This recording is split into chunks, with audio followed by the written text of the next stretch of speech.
Hi friends, welcome back to Bhuvi's food world. ಬನ್ನಿ friends, ಇವತ್ತು ಹೊಸ ವರ್ಷ, ಎಲ್ಲರಿಗೂ ಹೊಸ ವರ್ಷ ಶುಭಾಶಯಗಳು ನೋಡ್ರಿ. ಇವತ್ತು ಒಂದು ಸ್ವೀಟ್ ರೆಸಿಪಿನ ಅಪ್ಲೋಡ್ ಮಾಡ್ತಾ ಇದ್ದೀನಿ. ಫಸ್ಟ್ ರೆಸಿಪಿ ನೋಡ್ರಿ, ಹೊಸ ವರ್ಷದ ಕ್ಯಾರೆಟ್ ಹಲ್ವಾ ನೋಡ್ರಿ ಹೆಂಗೆ ಮಾಡೋದು ಅಂತ ನೋಡ್ಕೊಂಡು ಬರೋಣ. ಮಸ್ತ್ ಆಗ್ತೈತೆ ನೋಡ್ರಿ ಸ್ವೀಟ್. ಎಲ್ರಿಗೂ ಸ್ವೀಟ್ ತಿನ್ನಿರಿ, ಚೆನ್ನಾಗಿರಿ ನೋಡ್ರಿ. ಫಸ್ಟಿಗೆ ಇದಕ್ಕೆ ಏನೇನು ಬೇಕಾಗ್ತದೆ ಅಂತ ನೋಡಿ. ಫಸ್ಟಿಗೆ ಒಂದು ಬೌಲ್ ಕ್ಯಾರೆಟ್ ತೊಗೊಂಡಿನಿ ನೋಡ್ರಿ. ಅದಕ್ಕೆ ಒಂದು ಬೌಲಿಗೆ ಕಾಲು ಬಟ್ಲದಷ್ಟೇ ಸಕ್ರೆ ನೋಡ್ರಿ. ಸಕ್ರೆ ಜಾಸ್ತಿ ಹಾಕಿದ್ರೆ ಭಾಳ ಸ್ವೀಟ್ ಆಗಿಬಿಡುತ್ತೆ. ನೀವು ನೋಡಿ ಹಾಕೋರಿ. ಇದು ನೋಡೋಕೆ ಜಾಸ್ತಿ ಅನ್ನಿಸ್ತಾ ಆದ್ರೆ ಕಡಿಮೆ ಇದೆ ರೀ. ಇದು ತುಪ್ಪ, ಏಲಕ್ಕಿ, ಡ್ರೈ ಫ್ರೂಟ್ಸ್ ನೋಡ್ರಿ, ಗೋಡಂಬಿ ಮತ್ತು ದ್ರಾಕ್ಷಿ ತೊಗೊಂಡೇನಿ. ಬೇಕಂದ್ರೆ ನೀವು ಬಾದಾಮು ಆಪ್ಷನಲ್ ಹಾಕೋಬೋದು. ಸಕ್ಕರೆ ಮಾತ್ರ ಕಡಿಮೆ ಇದೆ ನೋಡ್ರಿ ಇದು. ಮತ್ತು ಇನ್ನೊಂದು ಸ್ಕಿಪ್ ಆಗಿದೆ, ಹಾಲನ್ನು ನಾನು ಮರ್ತಿದ್ದೇನೆ ಫ್ರೆಂಡ್ಸ್, ಅದನ್ನ ಹಾಕೋತೀನಿ. ವಿಡಿಯೋನ ಸ್ಕಿಪ್ ಮಾಡಿದೆ, ಕೊನೆವರೆಗೂ ನೋಡಿರಿ. ನೆಕ್ಸ್ಟ್ ಒಂದು ನಾನು ಕಡಾಯಿ ಇಟ್ಕೊಂಡಿನಿ. ದಪ್ಪ ತಳದ ಕಡಾಯಿ ಇಟ್ಕೋಬೇಕು ನೋಡ್ರಿ. ಇದಕ್ಕೆ ಭಾಳ ತಿಳುವಾಗಿರೋದು ಇಟ್ಕೊಂಡ್ರೆ ಬೇಗ ಬೇಗ ಸೀದ್ಬಿಡುತ್ತೆ. ಸ್ವಲ್ಪ ತಳ ದಪ್ಪಿರೋದು ಇಟ್ಕೊಂಡ್ರೆ ಮತ್ತು ಕ್ಯಾರೆಟ್ನು ಚೆಂದಾಗಿ ಫ್ರೈ ಆಗ್ತದೆ ರೀ. ಹಸಿ ವಾಸನೆ ಎಲ್ಲ ಹೋಗ್ತದೆ. ಫಸ್ಟಿಗೆ ನೋಡ್ರಿ ಒಂದು 2 ಸ್ಪೂನು ತುಪ್ಪ ಹಾಕ್ಕೊಳತ್ತೀನಿ ರೀ ನಾನೀಗ. ತುಪ್ಪ ಸ್ವಲ್ಪ ಜಾಸ್ತಿನೇ ಬೇಕಾಗ್ತದೆ ಇದಕ್ಕೆ. ಬ್ಯಾಡ ಅನ್ನೋರು ಸ್ಕಿಪ್ ಮಾಡಿ ಸ್ವಲ್ಪನೂ ಹಾಕೋಬೋದು. ಸ್ವಲ್ಪ ಜಾಸ್ತಿ ಹಾಕೊಂಡ್ರೆ ಟೇಸ್ಟ್ ಚಲೋ ಬರ್ತೈತಿ. ಫಸ್ಟಿಗೆ ಫ್ರೈ ಮಾಡ್ಕೊಳಕ್ಕೆ 2 ಸ್ಪೂನ್ ತುಪ್ಪ ಹಾಕ್ಕೊಂಡು, ತುಪ್ಪ ಕರಗಿದ ಮೇಲೆ ಈಗ ಕ್ಯಾರೆಟ್ ತುರಿನ ಹಾಕ್ಕೊಳತ್ತೀನಿ ನೋಡ್ರಿ. ಇನ್ನು ಕ್ಯಾರೆಟ್ನ ನಾನು ಫಸ್ಟಿಗೆ ಚೆಂದಾಗಿ ತೊಳೆದು ತುರಿದಿಟ್ಕೊಂಡೀನಿ ರೀ. ಒಂದು ದೊಡ್ಡ ಬೌಲ್ ಕ್ಯಾರೆಟ್ ಅದ. ಈ ಕ್ಯಾರೆಟ್ ತುರಿನ ಎಷ್ಟು ಚೆಂದಾಗಿ ನಾವು ಹುರ್ಕೋತೀವಲ್ಲ ಅಷ್ಟು ಚಲೋ ಹಲ್ವಾ ಬರ್ತೈತೆ ನೋಡ್ರಿ ನಿಮ್ಗೆ. ಬೇಗ ಬೇಗನೆ ಅರ್ಜೆಂಟಲ್ಲಿ ಮಾಡಿ ತೆಗೆದ್ರೆ ಅಷ್ಟೊಂದು ಚಲೋ ಬರಲ್ಲ. ಯಾವುದೇ ಸ್ವೀಟ್ಗಾಗಲಿ ಸ್ವಲ್ಪ ಪೇಷನ್ಸಿಂದ ಮಾಡಿದ್ರೇ ಸ್ವೀಟು ಚೆನ್ನಾಗಿ ಬರ್ತಾವೆ ರೀ. ಸ್ವೀಟಿಗೆ ಸ್ವಲ್ಪ ಟೈಮ್ ಬೇಕು. ಈಗ ನೋಡ್ರಿ, ಅದು ದಪ್ಪ ತಳದ ಕಡಾಯಿ ಇಟ್ಕೊಳ್ಳೋದ್ರಿಂದ ಫ್ರೈನೂ ಚೆಂದ ಆಗ್ತೈತಿ. ಹಸಿ ವಾಸನೆ ಪೂರ ಹೋಗ್ತದೆ ರೀ. ಈ ಥರ ಅಂಟ್ಕೊಳ್ಳೋದು ಇಲ್ಲ ಕೂಡ. ಈ ಥರ ನೋಡಿರಿ, ಕಲರ್ ಸ್ವಲ್ಪ ಚೇಂಜ್ ಆಗಬೇಕು, ಅಲ್ಲಿವರೆಗೂ ನೀವು ಫ್ರೈ ಮಾಡ್ಕೋಬೇಕು ರೀ ಇದಕ್ಕೆ. ಮತ್ತು ನಿಮ್ಗೆ ಈಸಿ ಮೆಥಡ್ ಒಳಗೆ ಫಾಸ್ಟಾಗಿ ಬೇಕಂದ್ರೆ ಕುಕ್ಕರ್ ಒಳಗೂ ಮಾಡ್ಬೋದು. ಕುಕ್ಕರ್ ಒಳಗೆ ಮಾಡೋದಕ್ಕಿಂತ ಈ ಥರ ಕಡಾಯಿ ಒಳಗೆ ಮಾಡ್ಕೊಳ್ಳೋದ್ರಿಂದ ಟೇಸ್ಟ್ ಭಾರಿ ಬರ್ತೈತೆ ನಿಮ್ಗೆ. ಸ್ವಲ್ಪ ಡಿಫ್ರೆನ್ಸ್ ಅನ್ನಿಸ್ತೈತೆ ರೀ ಟೇಸ್ಟ್. ನೀವು ಮಾಡಿ ನೋಡಿರಿ. ಮತ್ತು ಈ ವಿಡಿಯೋ ಇಷ್ಟ ಆದರೆ ಲೈಕ್, ಶೇರ್ ಮಾಡಿರಿ. ಹೊಸದಾಗಿ ಯಾರಾದರೂ ನೋಡ್ತಾ ಇದ್ದರೆ ಸಬ್ಸ್ಕ್ರೈಬ್ ಮಾಡ್ಕೊರಿ ಫ್ರೆಂಡ್ಸ್.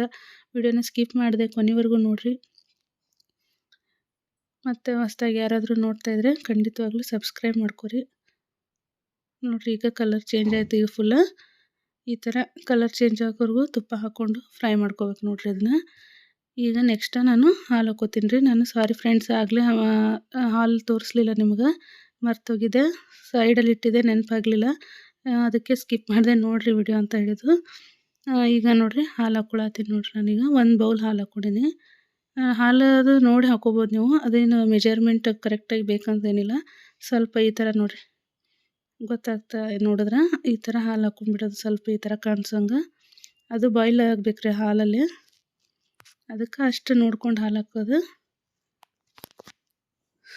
ಮತ್ತು ಈ ಥರ ನೋಡಿರಿ, ಹಾಲು ಹಾಕಿದ್ಮೇಲೆ ಸ್ವಲ್ಪ ಹೊತ್ತು ಮುಚ್ಚಿಡ್ಬೇಕಾಗತ್ತೆ ರೀ. ಒಂದು ಸ್ವಲ್ಪ ಹಾಲೊಳಗೆ ಕುದಿಯೋಕ್ಕೆ ಸ್ಟಾರ್ಟ್ ಆಗುತ್ತಲ್ಲ ರೀ, ಆವಾಗ ಮೇಲೆ ಒಂದು ಮುಚ್ಚಿಡೋಣ ರೀ ಇದಕ್ಕೆ. ಈ ಥರ ಮುಚ್ಚಿಬಿಟ್ಟು 1 ಅಥವಾ 2 ನಿಮಿಷ ಬೇಯಿಸ್ಬೇಕು ನೋಡಿರಿ. 2 ನಿಮಿಷ ಬೇಯಿಸಿದ್ರೆ ಬೇಯಿಸ್ಕೊಂಡ್ಬಿಟ್ರೆ ಕೊನೆ ಹಂತಕ್ಕೆ ಬಂದಂಗೆ ನೋಡಿರಿ ಹಲ್ವಾ. ನೋಡಿರಿ, ಈಗೆಲ್ಲ ಫುಲ್ಲ ಹಾಲೆಲ್ಲ ಇದಾಗಿದೆ. ಈ ಥರ ಬೇಯಬೇಕು ನೋಡಿರಿ ಹಾಲೊಳಗೆ ಮಸ್ತಾಗಿದೆ. ನೋಡಿರಿ, ಈಗ ಸ್ವಲ್ಪ ಸ್ವಲ್ಪ ಹಾಲು ಉಳ್ಕೊಂಡಿದೆ ಅಷ್ಟೇ. ಆವಾಗ ಇನ್ನೊಂದು ಸ್ವಲ್ಪ ನಾನು ತಿರುವಾಡತ್ತೀನಿ. ಪೂರ್ತಿ ಸ್ವಲ್ಪ ಡ್ರೈ ಬರ್ಬೇಕು ರೀ ಹಾಲೆಲ್ಲ ಹೋಗಿ, ಅಲ್ಲಿವರೆಗೂ ನೀವು ಬೇಯಿಸ್ಕೋಬೇಕಾಗತ್ತೆ ರೀ ಇದು. ಈಗ ನೋಡಿರಿ, ಸ್ವಲ್ಪ ಪ್ರಮಾಣ ಕಡಿಮೆ ಆಗಿತ್ತು ಹಾಲಿಂದು, ಅಷ್ಟು ನಾನು ಬೇಯಿಸಿದ್ದೀನಿ. 2 ನಿಮಿಷ ಮುಚ್ಚಿಟ್ಟು ಬೇಯಿಸಿದ್ರಿಂದ ಬೇಗ ಆಗುತ್ತೆ ರೀ ಇದು. ಇನ್ನು ಫಾಸ್ಟಾಗಿ ಬೇಕಂದ್ರೆ ಕುಕ್ಕರ್ ಒಳಗೆ ಮಾಡ್ಬೋದು ನೋಡಿರಿ, ಅದನ್ನೂ ಹೇಳಿದ್ದೀನಿ ನಾನು. ನೋಡಿರಿ, ಈಗ ಹಾಲೆಲ್ಲ ಹೋಗಿದೆ ಆಲ್ಮೋಸ್ಟ್. ನೋಡಿ, ಕಲರ್ ಕೂಡ ಚೇಂಜ್ ಆಗ್ಯದ ಫ್ರೆಂಡ್ಸ್. ಫಸ್ಟಿಗೆ ಇದ್ದ ಕಲರ್ ಈಗಿಲ್ಲ. ಈ ಥರ ಕಲರ್ ಚೇಂಜ್ ಆದ್ರೇ ಮಸ್ತಾಗಿ ಹಲ್ವಾ ಚಲೋ ಬರ್ತೈತಿ. ಮತ್ತು ಎಷ್ಟು ದಿವಸ ನೀವು ಹೊರಗಿಟ್ರೂ ಕೆಡಂಗಿಲ್ಲ ರೀ. ಈಗ ನೋಡಿರಿ, ಸಕ್ಕರೆ ನೋಡಿರಿ ಭಾಳ ಕಡಿಮೆ ಪ್ರಮಾಣದಾಗ ಹಾಕ್ಕೋಬೇಕು ರೀ. ನಾನು ಕ್ಯಾರೆಟ್ ತುರಿ ಇಟ್ಟಿದ್ದೀನಲ್ಲ, ಆ ಬೌಲೇ ಬೇರೆ, ನಾನು ಸಕ್ಕರೆ ಇಟ್ಕೊಂಡಿರೋದು ಬೌಲೇ ಬೇರೆ ರೀ. ಕ್ಯಾರೆಟ್ ತುರಿ ಎಷ್ಟು ತೊಗೊಂಡಿರ್ತೀವಲ್ಲ ಅದರ ಒಂದು ಕಾಲು ಭಾಗದಷ್ಟು ಸಕ್ಕರೆ ಹಾಕ್ಕೊಂಡ್ರೆ ಸಾಕು. ಮತ್ತು ನಿಮಗೆ ಟೇಸ್ಟ್ ನೋಡಿ ಕಡಿಮೆ ಅನ್ಸಿದ್ರೆ ಆಮೇಲೆ ಕೂಡ ನೀವು ಜಾಸ್ತಿ ಹಾಕ್ಕೋಬೋದು, ಇನ್ನೂ ಸ್ವಲ್ಪ ಆ್ಯಡ್ ಮಾಡ್ಕೋಬೋದು, ಅದೇನು ಪ್ರಾಬ್ಲಮ್ ಇಲ್ಲ ನೋಡಿರಿ. ಸಕ್ಕರೆನ ನೋಡಿ, ಸಕ್ಕರೆ ಹಾಕಿ ಈಗ ಮಿಕ್ಸ್ ಮಾಡ್ಕೊಂಡಾಗ ಇನ್ನೂ ಸ್ವಲ್ಪ ಇಲ್ಲಿ ನಿಮ್ಗೆ ಈ ಥರ ಸ್ವಲ್ಪ ನೀರು ಬಿಟ್ಟಂಗಾಗಿ ಅದ್ರೊಳಗೆ ಒಂದು ಸ್ವಲ್ಪ ಕುದಿಯುತ್ತೆ ರೀ ಇದು. ಅಂದರೆ ಹಾಲಲ್ಲಿ ಒಂದು ಸ್ವಲ್ಪ ಬೆಂದಿರುತ್ತೆ. ಈಗ ಈ ಸಕ್ಕರೆ ಹಾಕಿದ್ಮೇಲೆ ಇನ್ನೊಂದು 2 ನಿಮಿಷ ಬೇಯಿಸ್ಕೊಂಬಿಡ್ಬೇಕು ನೋಡಿರಿ. ಈ ಥರ ಬೇಯಿಸೋದ್ರಿಂದ ನೋಡಿರಿ ಎಷ್ಟು ಈ ಥರ ನೀರು ಬಿಡ್ಬೇಕದು, ಸಕ್ಕರೆ ಎಲ್ಲ ಕರಗಿ ಪಾಕ ಆಗುತ್ತೆ ರೀ. ಪಾಕಾಗಿ ಪಾಕಲ್ಲಿ ಬೇಯುತ್ತೆ ನೋಡಿರಿ ಅದು. ಈ ಥರ ನೋಡಿರಿ ಫುಲ್ ಗೊತ್ತಾಗುತ್ತೆ ನಿಮ್ಗೆ ಅಂಟು ಥರ ಆಗಿದೆ. ಹಿಂಗಾದಾಗ ಪರ್ಫೆಕ್ಟ್ ಆಗುತ್ತೆ ರೀ ಇದು ಕ್ಯಾರೆಟ್ ಹಲ್ವಾ. ಮತ್ತು ಇದನ್ನು ಹೊರಗೆ ಇಟ್ಕೊಂಡು ತಿಂದರೆ ಏನೂ ಆಗೋಲ್ಲ ನೋಡಿರಿ, ಕೆಡೋದಿಲ್ಲ. ಎಷ್ಟು ದಿವಸ ಇಟ್ಟರು ಮಸ್ತಾಗಿರುತ್ತೆ. ಹಿಂಗೆ ಭಾಳ ಟೇಸ್ಟಿಯಾಗಿರುತ್ತೆ. ಈಗ ನಾನು ಡ್ರೈ ಫ್ರೂಟ್ಸ್ ಹಾಕ್ಕೊಳತ್ತೀನಿ. ನೀವು ಬೇಕಂದ್ರೆ ತುಪ್ಪದಲ್ಲಿ ಫ್ರೈ ಮಾಡಿ ಕೂಡ ಹಾಕ್ಕೋಬೋದು.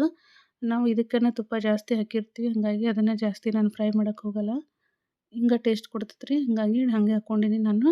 ನೋಡಿರಿ ಫ್ರೆಂಡ್ಸ್, ನೀವು ಬೇಕಂದ್ರೆ ಬೇರೆ ಡ್ರೈ ಫ್ರೂಟ್ಸ್ನೆಲ್ಲ ಆ್ಯಡ್ ಮಾಡ್ಬೋದು, ಬೇಡ ಅಂದರೆ ಸ್ಕಿಪ್ ಮಾಡ್ಬೋದು ನೋಡಿರಿ. ಮಸ್ತ್ ಆಗ್ತೈತೆ ನೋಡಿರಿ ಈ ಥರ. ಈಗ ನಿಮ್ಗೆ ಗೊತ್ತಾಗ್ತೈತಿ ಇದು ಹಲ್ವಾ ರೆಡಿ ಆಗಿತ್ತು ಅಂತೇಳಿ. ನೋಡಿರಿ ಫುಲ್ ಈಗ ಸ್ವಲ್ಪನೂ ಅಂಟ್ಕೊಂಡಿಲ್ಲ, ಕಡಾಯಿಗೆಲ್ಲ ಬಿಡಾತದ, ತಳನೆಲ್ಲ ಬಿಟ್ಕೊಂಡು ಬರತೈತಿ. ಮತ್ತು ಹಿಂಗೆ ಅಂಟು ರೀ ಇದು. ಅಂಟಾದಾಗ ನೀವು ಎಷ್ಟು ದಿವಸ ಇಟ್ಟರು ಕೆಡಲ್ಲ ನೋಡಿರಿ. ಖಂಡಿತವಾಗ್ಲೂ ನಾನು ಮಾಡಿದಂಗೆ ನೀವು ಮಾಡಿ ಟ್ರೈ ಮಾಡಿ, ಹೆಂಗಾಗಿದೆ ಅಂತೇಳಿ ಕಮೆಂಟ್ ಮಾಡಿರಿ. ವಿಡಿಯೋ ಇಷ್ಟ ಆದರೆ ಲೈಕ್, ಶೇರ್ ಮಾಡಿರಿ, ಸಬ್ಸ್ಕ್ರೈಬ್ ಮಾಡ್ಕೊರಿ. ಕೊನೆಯದಾಗಿ ಏಲಕ್ಕಿ ಪೌಡ್ರ್ ನೋಡಿರಿ ಫ್ರೆಂಡ್ಸ್, ಕೆಲವೊಂದು ಸ್ವೀಟಿಗೆ ಏನದ ಏಲಕ್ಕಿ ಪೌಡ್ರ್ ಹಾಕಲಿಲ್ಲ ಅಂದ್ರೆ ಆ ಸ್ವೀಟ್ ಕಂಪ್ಲೀಟೇ ಆಗೋಲ್ಲ ನೋಡಿರಿ. ಆ ಥರ ಏಲಕ್ಕಿ ಪೌಡ್ರ್ ಹಾಕೋದ್ರಿಂದ ಮಸ್ತಾಗಿ ಟೇಸ್ಟ್ ಬರ್ತೈತಿ, ಒಳ್ಳೆ ಫ್ರೇಗ್ರೆನ್ಸ್ ಕೊಡ್ತೈತಿ ಏಲಕ್ಕಿ, ಮತ್ತು ಆರೋಗ್ಯಕ್ಕೂ ಒಳ್ಳೆಯದು ನೋಡಿರಿ. ಈಗ ತುಪ್ಪ ಎಲ್ಲ ಬಿಟ್ಕೊಂಡದ, ಎಷ್ಟು ಮಸ್ತ್ ಕಾಣಿಸತೈತಿ. ನೀವು ಕೂಡ ಟ್ರೈ ಮಾಡಿರಿ, ಹೆಂಗಾಗ್ಯದ ಅಂತೇಳಿ ಕಮೆಂಟ್ ಮಾಡೋದನ್ನ ಮರಿಬೇಡ್ರಿ ಫ್ರೆಂಡ್ಸ್. ಹಾಗೆ ನಮಗೂ ಸಪೋರ್ಟ್ ಮಾಡಿರಿ ಆದಷ್ಟು. ನೋಡಿರಿ ಲಾಸ್ಟ್ ಒಳಗೆ ನಾನು ಏನು ಮಾಡತ್ತೀನಿ, ಮತ್ತೊಂದು 2 ಸ್ಪೂನ್ ತುಪ್ಪ ಹಾಕ್ಕೊಳತ್ತೀನಿ. ಫಸ್ಟಿಗೆ ಒಂದು 2 ಸ್ಪೂನು, ಲಾಸ್ಟಲ್ಲಿ ಒಂದು 2 ಸ್ಪೂನ್ ತುಪ್ಪ. ಇದು ಲಾಸ್ಟಲ್ಲಿ ಹಾಕೋದ್ರಿಂದ ಇದೊಂಥರ ಟೇಸ್ಟ್ ಬರ್ತೈತೆ ನಿಮ್ಗೆ. ಆಗಲೇ ಫ್ರೈ ಮಾಡೋಕ್ಕೂ ಒಂದು 2 ಸ್ಪೂನ್ ಹಾಕಿದ್ದೆ ನಾನು. ನೋಡಿರಿ ಈಗ ಎಲ್ಲ ರೆಡಿ ಆಗೈತಿ. ಒಂದು 2 ಸ್ಪೂನ್ ತುಪ್ಪ ಹಾಕಿ ಮಿಕ್ಸ್ ಮಾಡ್ಕೊಂಡ್ರೆ ಹಲ್ವಾ ರೆಡಿ ನೋಡಿರಿ ಫ್ರೆಂಡ್ಸ್. ಹೆಂಗಾಗೈತೆ ಅಂತೇಳಿ ಕಮೆಂಟ್ ಮಾಡಿರಿ. ರೆಸಿಪಿ ಇಷ್ಟ ಆದರೆ ಶೇರ್ ಮಾಡಿರಿ friends. Thank you for watching. Once again happy new year.